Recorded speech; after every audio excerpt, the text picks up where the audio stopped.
করতো। আমার স্ত্রী থাকে, সে কবিতা আবৃত্তি করতো আমার শ্বশুরবাড়ি মেদিনীপুরে। ঠিক আছে, তো আমার ছেলে সে হয়তো একটা কথা বলবে এবং সে আবৃত্তিটা করবে। দুর্বল 1 মিনিট। বিসমিল্লাহির রহমানির রহিম। উপস্থিত সকল শ্রদ্ধেয় অতিথিবৃন্দ এবং ছোট ছোট আমার ভাই বোনেরা, সবাইকে আসসালামু আলাইকুম। আপনারা আজকে যাকে এই অনুষ্ঠান, আসলে সে আমার পিতা, আমার বাবা, আমার লাইফের ফার্স্ট হিরো। আমার বাবা একজন সরকারি কর্মকর্তা ছিলেন কিউটিতে।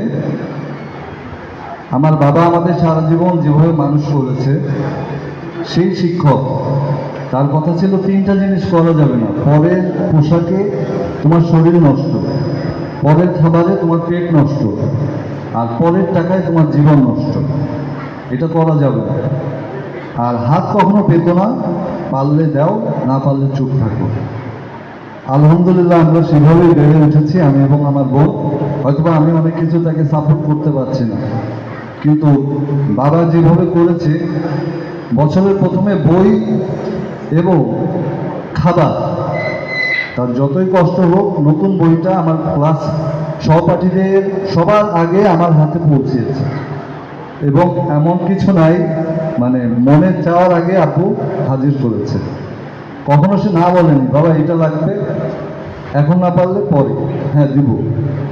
আমরা ইনশাল্লাহ সেভাবে তাকে কখনো রিসার্কেট করি নাই। আর আমার মা, আমার বোন আসলে এখানে থাকলে খুবই ভালো লাগতো।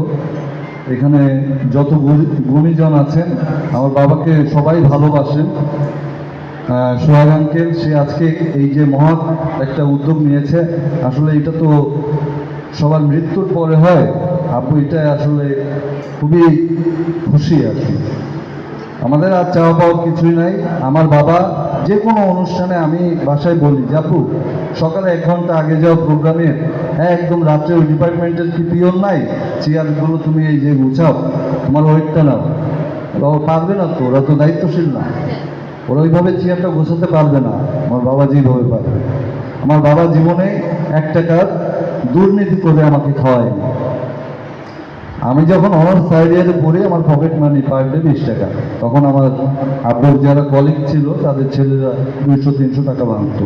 তা আমি কোশ্চেন করলাম, আব্বু তোমার একদম সেম র্যাঙ্কের লোক, তার ছেলে 200-300 টাকা ভাঙতেছে, আমি 20 টাকা। বলো বাবা, আমি যখন চাকরি শেষ হয়ে যাবে, ওদের বাবার দিকে আঙুল তাকায় বলবো, ওই দেখ দুর্নীতিবাজ, ঘুষ করে ছেলেকে। কিন্তু তোমার দিকে এরকম কেউ বলবে না। আলহামদুলিল্লাহ আমার বাবা সবসময় অনেস্ট ছিল, স্কুল কলেজ ভালো জায়গায় পড়িয়েছে। আপনারা তার জন্য দোয়া করবেন। এবং সে এই নিঃস্বার্থভাবে কাজগুলো করেছে বলে হয়তো বা সে গভর্নমেন্ট থেকে বিদ্যুৎ সমাজকর্মী হিসাবে চ্যাম্পিয়ন হয়ে এসেছে। আলহামদুলিল্লাহ, আল্লাহ তাকে কোনো রকম বড় অসুখ বিসুখও দেয় নাই। আমার বাবা এখনও শুধু জ্বর হলে মনে হয় শুকনো মরিচ এইটা খায়, এছাড়া কোনো মেডিসিন নেয় না। সে একজন মাটির মনের মানুষ এবং উদার মনের মানুষ। এই জন্য আমি আমার বন্ধুদের বলি, সবাইকেই বলি, উপরে আল্লাহ, নিচে আমার বাবা এস এম হুসাইন বুল্লাহ, দ্যাটস এনাফ ফর মি। আর আমার ছোট ভাইরা যারা আছে, বোনরা আছে, বাবা মার পরে কিছুই নাই, সব ভাও। দিন শেষে বাবা মা, হয়তোবা আমি সাপোর্ট পাচ্ছি না, দিতে পারতেছি না, কিন্তু আসলে বাবা মা জায়গায়। I salute my father. আপনারা সবাই তাকে, তার জন্য দোয়া করবেন।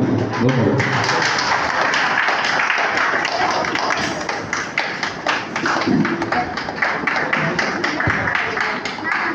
আমার এই বিদ্রোহী কবিতার আদর এবং সে রুদ্রের অনুরোধে লিখেছিলাম।